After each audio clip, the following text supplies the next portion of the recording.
I really enjoyed it.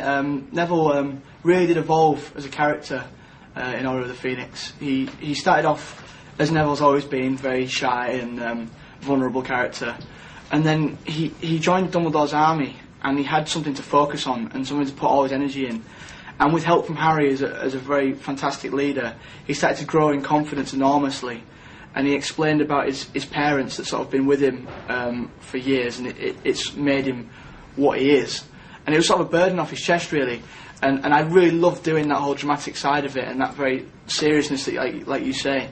So I'd never really had much of that to do throughout the films. So that was fun. And then suddenly Neville changes. He's just so confident in his ability that he just tries his hardest every time, and he starts to get these spells. And at first he can't believe it, and then at the end of the film he's fighting Death Eaters in the Ministry of Magic, and it was a lot of fun. Voldemort took away Harry's parents, and he killed them, but Bellatrix might as well have killed Neville's, because she's made it so they don't even remember him anymore. And although he still feels close to them as he should, it's very difficult, and he must hate her with as much passion that Harry hates Voldemort. And yeah, I think you really can find similarities in their relationships, because taking someone's parents away from them is it's like the worst thing you could possibly do to a child. Particularly in the Hall of Prophecy, it was quite tough, because it was all green screen. And then we sort of had a platform where we could walk, and that was about it. That's all. We didn't know where the bookshelves were or anything like that. So it was quite tough. But David Yates, the director, was just explained to us so vividly what was around, and so we could really picture it in our heads. And I mean, it's harder than being on an actual set.